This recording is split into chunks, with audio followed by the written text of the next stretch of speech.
the Happy Scientist podcast. Each episode is designed to make you more focused, more productive, and more satisfied in the lab. You can find us online at bitesizebio.com/happy scientist. Your hosts are Kenneth Vogt, founder of the executive coaching firm Vera Claritas, and Dr. Nick Oswald, PhD, bioscientist, and founder of Bitesize Bio.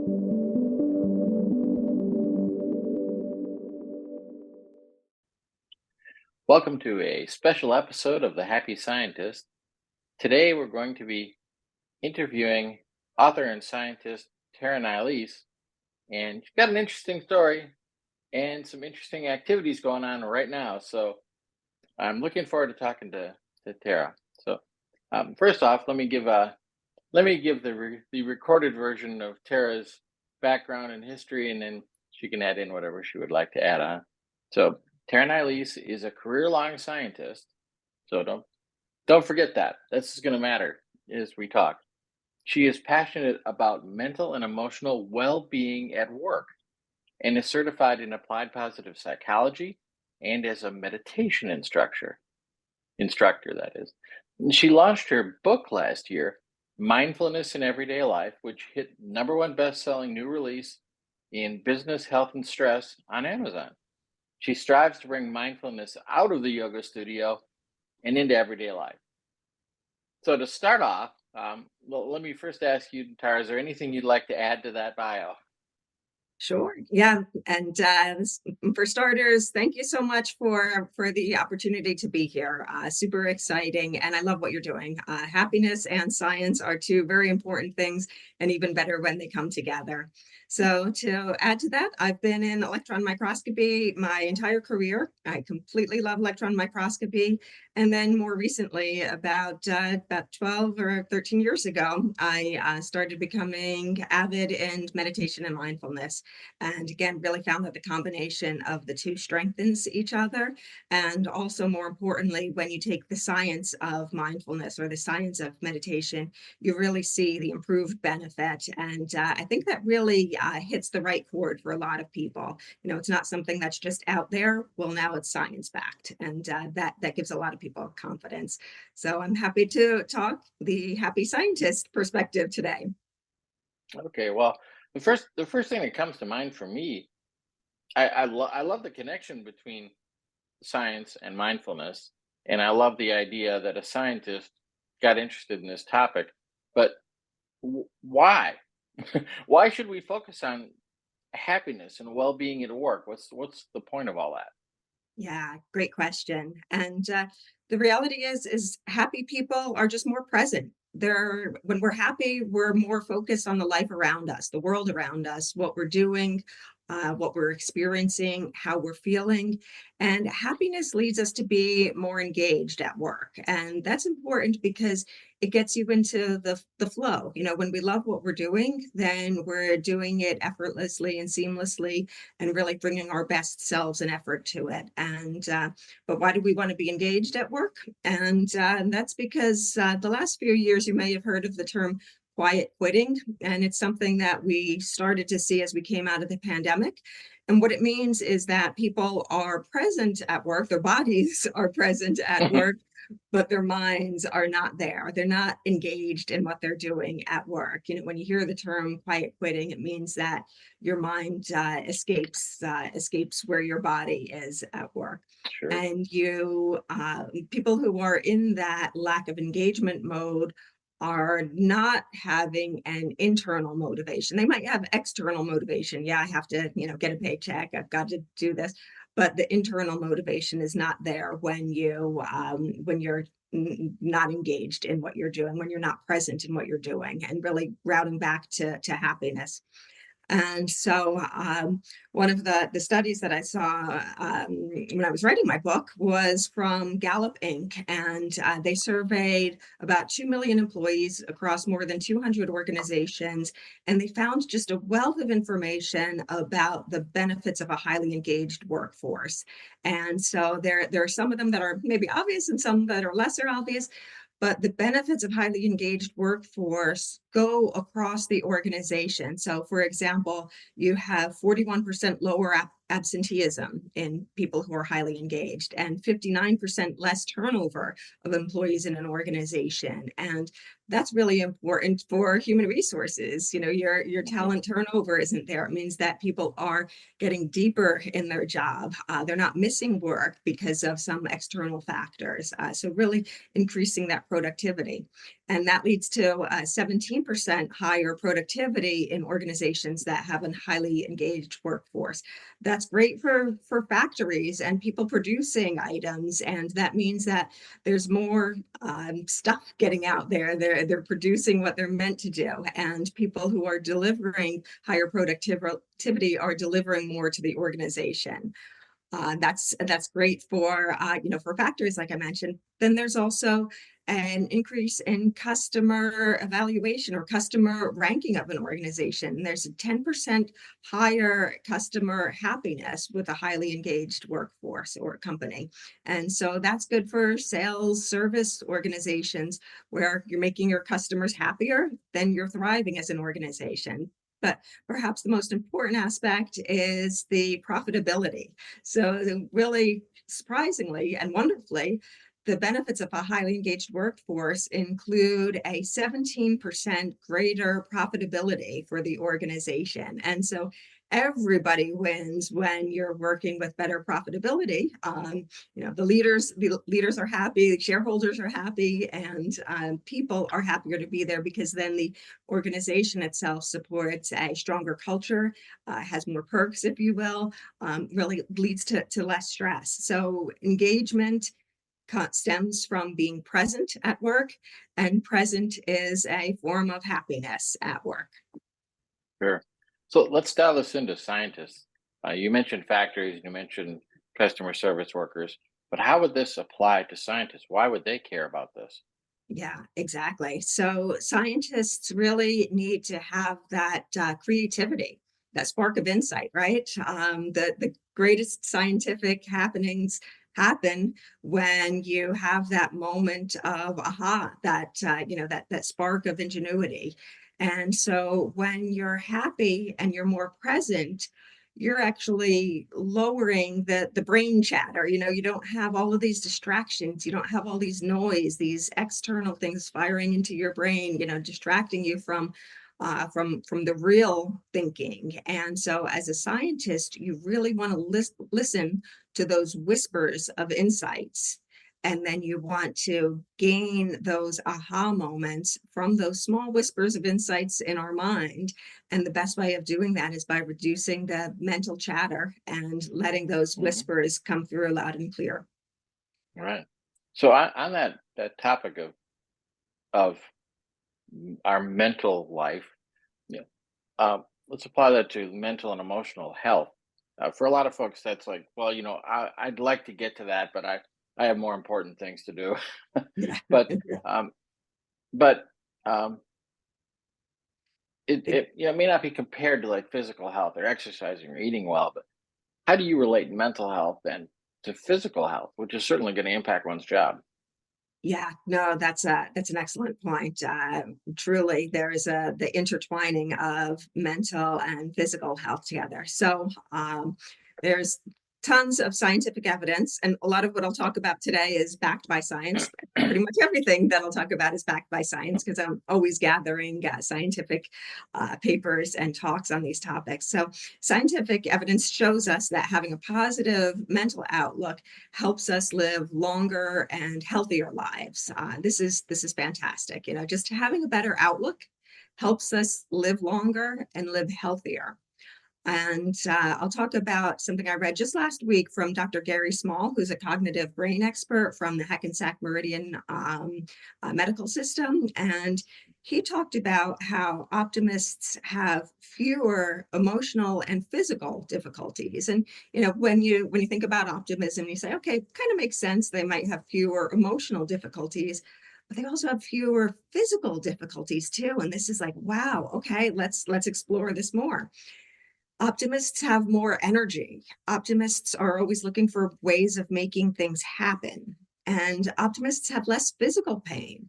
And you could start thinking about why that is. It's like, okay, optimists are focused on solutions. Optimists are focused on what works, what doesn't work. And because as soon Mhm. as you start getting onto the spiral of what doesn't work, you could really go on a downward spiral. And that's not productive for work productivity, but also for physical health too. Yeah. And I'm not saying that optimism is being a Pollyanna, like, oh, the world is great, nothing is wrong.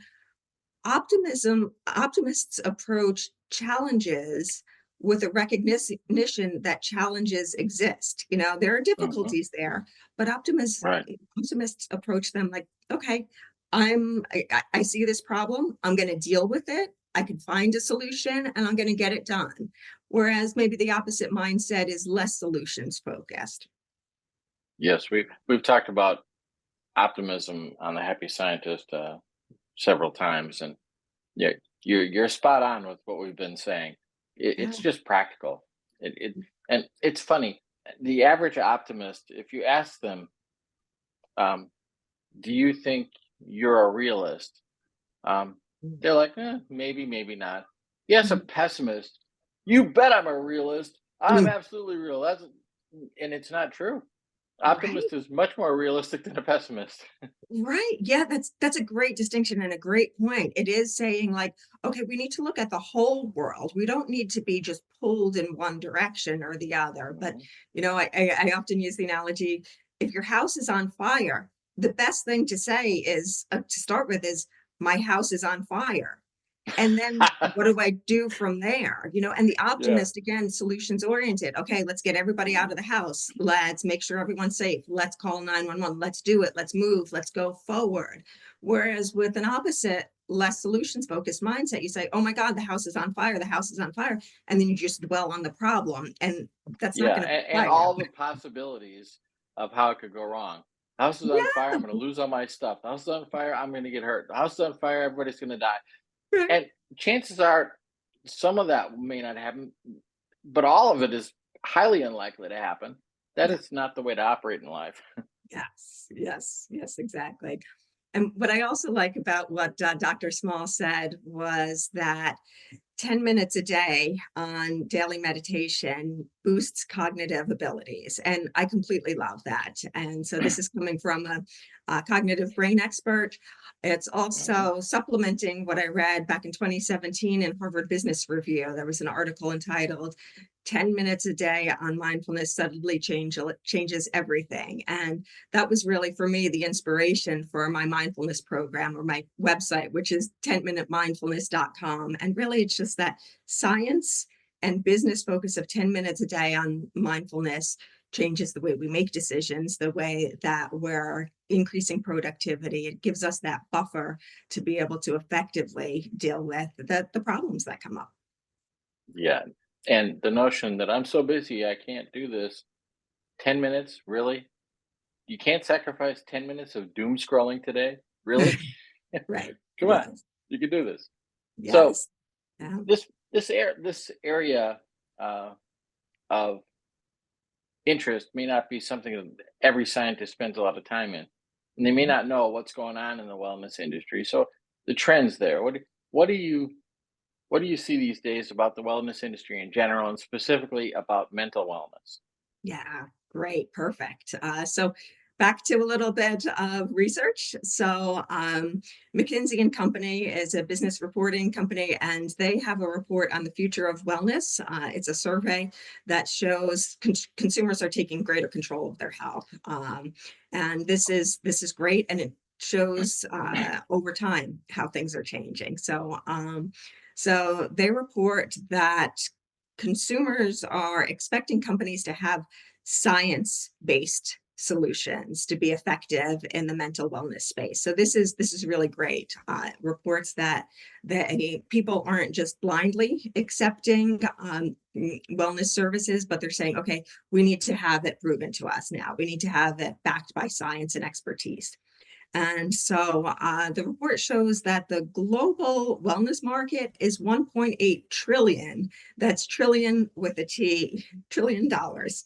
Whoa. And this is an amazing market. It also that number also includes things like your athletic wear, your apparel, your fancy name brand leggings, and all this, your gadgets, your health trackers, and even supplements, and all this. But one of the segments that's growing, and they report that the meditation and mindfulness segment is now more recently gaining consumer acceptance. And about half of the people surveyed said they wish they had more products and services related to meditation and mindfulness. So this is a great opportunity for companies to be able to meet that consumer need. So of that global market of 1.8 trillion, about 500 billion, so half of a trillion, is just in the US. And 80% of consumers say that they consider wellness a top priority in their everyday life. So this is really encouraging. But I think the most important thing is, because of the new segment growth of the meditation and mindfulness trend, the global meditation market has about a 20% compound annual growth rate to 2030. So this is expected to have an explosive growth of products and services related to delivering mindfulness and meditation services to people. Okay, so that's the business side of it. But what does science have to say about happiness and mindfulness? What are the journals saying out there? What are the medical and academic institutions saying about mindfulness? Yes, you're speaking my language. Thank you. Mhm. So there's just a complete wealth of scientific and medical evidence across prominent journals. And so, whenever I look up, I dig up information from NIH, the National Library of Medicine, the CDC, Nature magazine, even, and there's another one, the American Institute of Stress. And so this is a tidbit that I love from that journal, that publication. More than half of Americans are stressed during the day. Half of Americans are stressed during the day, but 94% of Americans are stressed at work. And about 60% of them are ready to quit their job over stress. And I want to, that 60% ready to quit their job over stress, I definitely want to, while I'm quoting that from a journal, I want to put that with a grain of salt. I don't think that means that people are actually going to quit their jobs over the stress, but they're to the point where the stress is impacting their daily lives at work in sciences. And so even the CDC says that about 90% of diseases have some relation to stress. Stress weakens the immune system. And as scientists, we understand that. We get that. We understand how the immune system works. We understand when our cellular functioning isn't functioning in the appropriate way, either because our blood vessels are constricted, our blood pressure is elevated because of the stress from the fight or flight response that might be chronically present in our bodies, our elevated heart rate. All of those things over time lead to chronic stress. And as scientists, I think, we get that pretty easily. And then you Sure. have the relation to cardiovascular disease, cancer, and with a suppressed immune system, it puts us even more at risk for infectious diseases too. Um, Right. I've Another, always been surprised about something about stress and our immune system. It seems like the moment I most need my immune system to work well is when I'm under stress, and that's when right? it doesn't work very well. Right. Yes, exactly. Because your body focuses on the stressor. If we think about the fight or flight response, our bodies are tuned to that to outrun a lion, or Right. maybe Yeah, in I modern can life. worry about feeling sick later.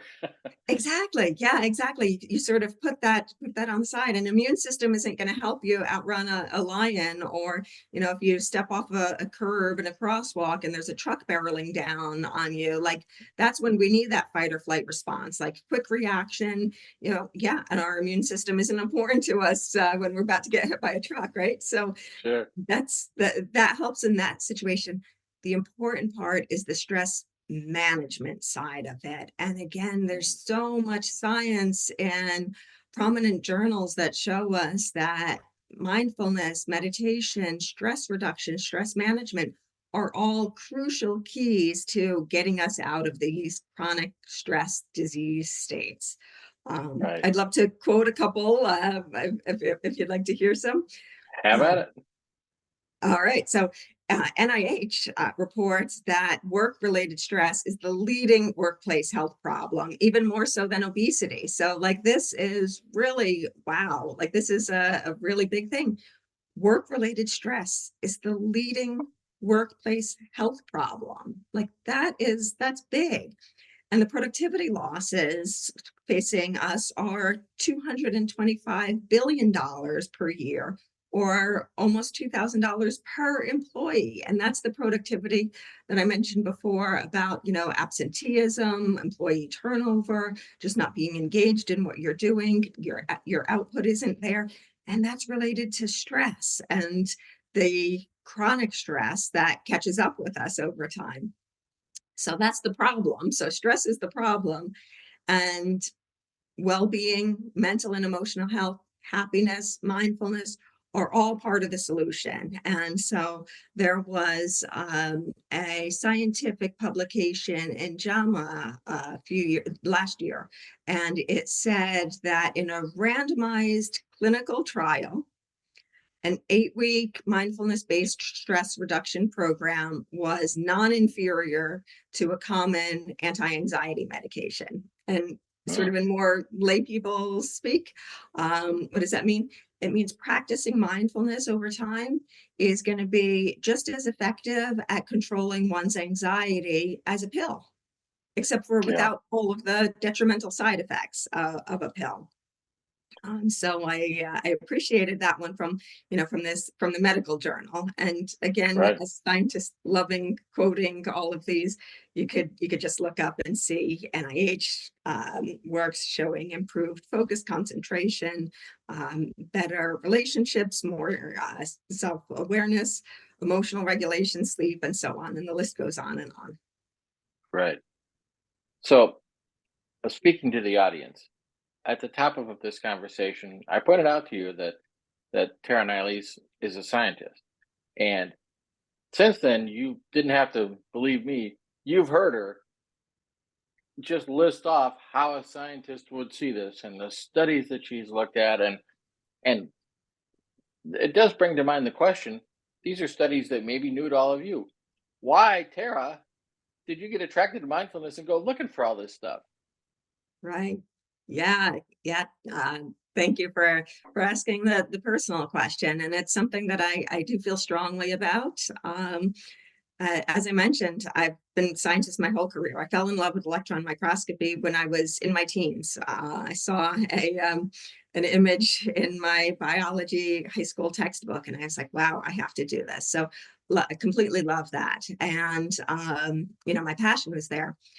And then when I rose through the ranks and made some good career choices and had some great opportunities that I'm super grateful for, there was a lot of stress at work, a lot of stuff to manage, and I don't think this is going to be news to our audience.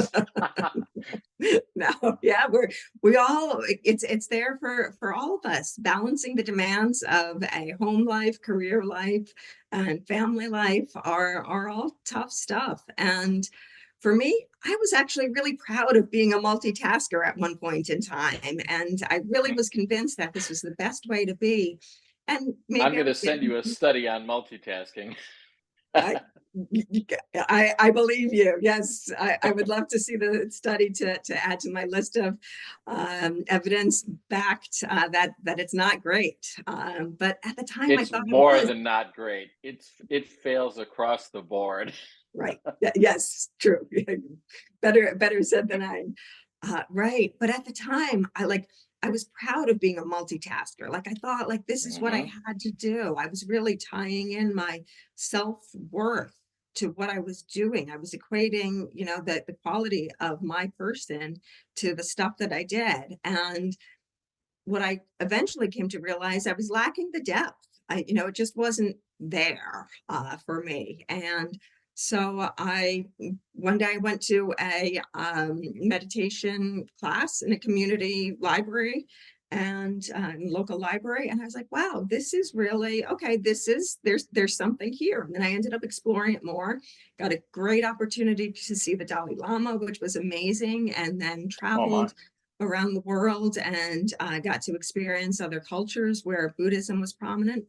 And it brought me to a group that I'm involved with now for now over 12 years, a Kadampa Meditation Center.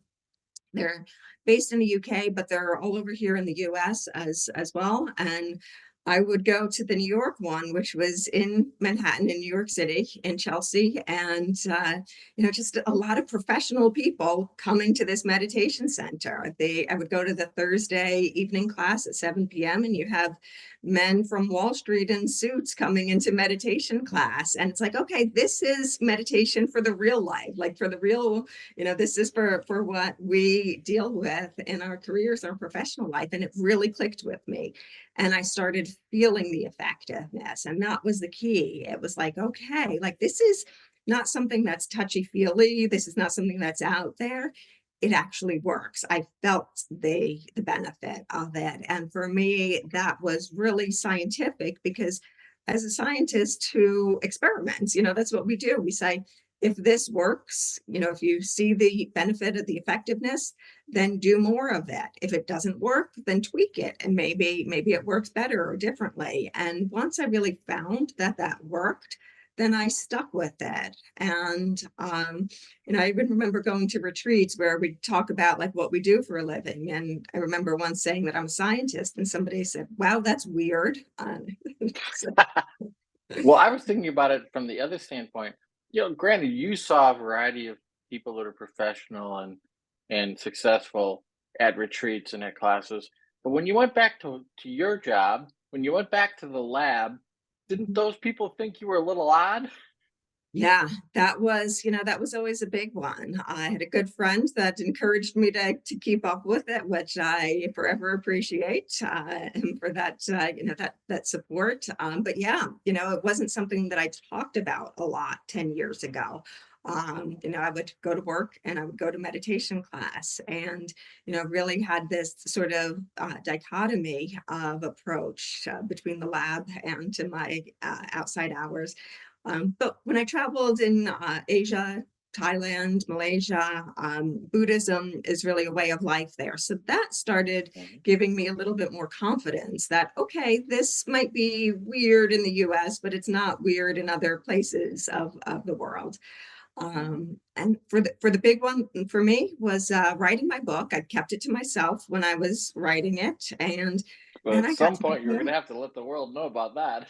Exactly, right, yeah, I sure do. And my manager was really supportive on that, and she actually put me on the spot a little bit when she started announcing it to everybody, sending emails and all this. And then that encouraged me, like, okay, I'm gonna post it up on LinkedIn. And the scientific community was super receptive to it. And it's that support that got me to the #1 best-selling new release spot in business, health, and stress, which I think is great, because it's a niche. It's mindfulness in a business stress category. But it shows like, okay, there's something there. And then I think even most impactful to me was the amount of people who would, post on social media, would post their pictures with my book. And even one girl brought her copy of the book to the M&M show, the microscopy and microanalysis show last year for me to sign. And that really meant the world to me. It helped me get over the imposter syndrome. And now here I am talking about mindfulness as a scientist. Yeah. Well, I've made no secret on the podcast that I'm not personally a scientist. So when you said you met somebody at an M&M show, and I'm thinking you went to a rap show and they brought your book. Yeah, microscopy and microanalysis. There you go. Gotta love it. So how can others then benefit from mindfulness at work as a scientist, and how can they incorporate this in their daily lives? Yeah, I think this is probably the most crucial aspect. It's, I could talk about intellectually why it's important. I could cite scientific journals and reference statistics. But really what's important is you find a routine that works for you. You find something that you enjoy, You understand that the benefits are there. I could tell you about the benefits. Being present helps us get in the flow, helps us be more engaged in our lives, be more engaged at work, have better teams, more creativity, more productivity, all important things. But what really matters is that you find a routine that works for you. And this is for anybody listening, this is the time to get a pen and write this down, because this is the big takeaway. The really two important things are that you find a routine for you that you enjoy, that you like doing, that's not a burden, that you enjoy, like, okay, yeah, this is good. It might be a mindful walk, and turning off your mind. It's not just walking, it's a mindful walk. It's saying, I'm just focusing on my one foot right in front of the other, right, left, right, left. And really just clearing your mind and focusing on what you're doing. And then the second thing is to feel the effectiveness, because it's there. And I've talked about it's there, science shows us there, but you need to feel the effectiveness to really embody it, to convince yourself and to get a habit out of it. And so if you're not feeling the effectiveness, then tweak it, do something a little bit different. And so with these two factors, find something that you enjoy doing and that you feel the effectiveness. You have a wealth of tools available to you, a tremendous tool chest in the meditation and mindfulness space now, and growing at every moment. But there are guided meditation sessions, guided mindfulness sessions. In my book, my chapters are separated by topics. So I have mindfulness at work, mindfulness for teenagers, mindfulness for seniors. And so I talk about the benefits and the background and the rationale behind it, or I write about it. And so you could read and understand intellectually about it. But then I also include a written mindfulness script that you could read to actually digest the action. So you could understand the action. And then it links to my site with the guided mindfulness sessions, the recorded sessions that you could listen to. So you could read to learn, you can read the practice to understand, and then you could listen to actually practice and get it. And so that's syncing up the brain and the body together to feel the effectiveness. But there's also small ways. I've got these mindfulness calendars, which have been super popular. Like tens of thousands of people have accessed my mindfulness calendar in the last couple of months. And they're short daily tips on how to practice mindfulness. And one of the gals who uses them, she told me she prints them out, posts them on her fridge, and she encourages her children to read the daily tips and take action on them. And she said her husband told her that, wow, this mindfulness stuff must really be working for you, because I don't remember the last time that you yelled at the kids. And I don't remember the last time that you yelled at me. So, if it's those daily tips, great. That could also be formal classes. They could be one-on-one coaching sessions, just simply reading. But there's stuff out there to build your tool chest, to, again, create a routine that works for you, that's enjoyable, and that's effective. Right. Well, you've got so many tools there. And I will say, having read your book, Mindfulness for Everyday Life, the structure of the book is really good. I mean, it's very clear. Every chapter, I know what I'm going to find there. I know where I can find it. It's really straightforward. I can see the scientist in you, in how the book is structured. um, it's it's and yet it still flows. It's not so uptight that you that you can't enjoy reading it. And it's an easy. Well, I don't want to say easy read. I don't want to diminish it, but it's accessible to read. You don't have to. You don't have to have Tara's scientific mind to get this. Yeah, right. Thank you. So Thank you for saying that. And to me, it was important to organize it in such a manner, because it has a place for everyone. It has a place for teenagers. It has a place for career professionals, busy moms, Mhm. and even for seniors. So if you're not a senior, don't read the senior chapter. If you're not a teenager, don't read the teenager chapter, or give it to your Secret, you can read it if you want to. exactly, right. Yes, exactly. Because you do pick up tips from different perspective. But yeah, that was important to me to show that Yeah. it applies to everyone. Again, back to that sort of philosophy, bringing mindfulness out of the yoga studio and into everyday life for everybody. We're just thinking it. I may want to do an episode on yoga sometime for the happy scientist. Mhm. Be an interesting juxtaposition. Yeah, yeah, I would love to hear that. Well, if people wanted to continue to follow your work, where would they go? Yeah, great. Yeah. So you can get my book, Mindfulness in Everyday Life. I encourage you to get it on Amazon, or you can also get it directly on my website, which is 10minutemindfulness.com. That's TEN spelled out, 10 Minute Mindfulness. And there's also a vast amount of resources on my website. There are the book guided sessions. So every session that's in the book also has an audio recording on the website, so you can just listen to that. I also have a section on the website called the Sleep Suite, and that's for people who have trouble falling asleep or staying asleep, waking up in the middle of the night. And that one was really impactful for me because I have some people who that really has resonated with, and I Sure. enjoyed hearing that it helps people. One person said they can't listen to my voice now without thinking they should be falling asleep. Oh boy, Which I don't I know if love that's a good thing, but and I'll tell you, even I listen to it sometime too if I wake up in the middle of the night, and it is weird. My partner says it's weird, but I think it's okay, and it does put me to sleep.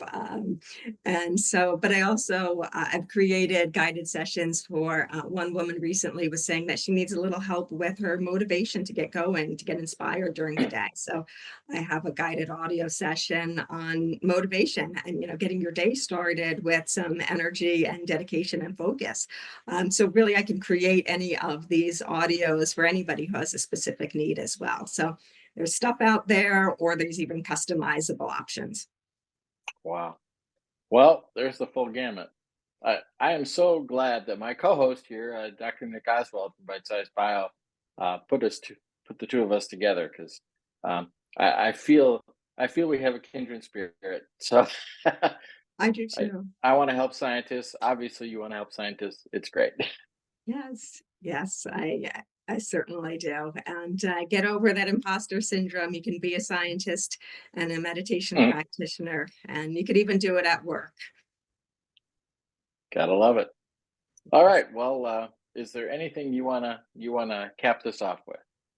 Yeah, I guess since I just mentioned at work, I recently did a presentation at work for a women's empowerment group, being that it's Women's History Month. And I was really emboldened by the number of women who joined in. Was a tremendous attendance. And to me, that underscored that there are people who are embracing well-being at work. It's acceptable. It's now Mhm. being acknowledged as mainstream, and we need to focus on our well-being at work. And you can simply do these breathing exercises at your desk, and you can bring it into the workplace and practice with other people. You're mainstream if you're doing that now. There you go. All right. Well, with that, I think we'll call it a day. Once again, we've had with us Tara Nylese, biologist, chemist, and mindfulness expert with us here today on The Happy Scientist. And be sure to check out um, Tara's book and her website, and and go as deep as you want to go. So, on that note, once again, we're so happy to have everyone with us. You can see more episodes from The Happy Scientist at I'm sorry, bitesizebio.com/the happy scientist. And you will find lots of past episodes there. Many of them may speak to you.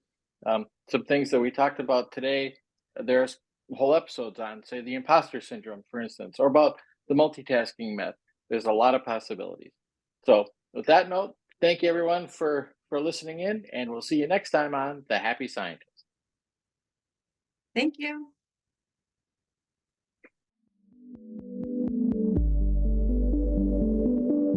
The Happy Scientist is brought to you by Bitesize Bio, your mentor in the lab. Bitesize Bio features thousands of articles and webinars contributed by hundreds of PhD scientists and scientific companies who freely offer their hard-won wisdom and solutions to the Bitesize Bio community.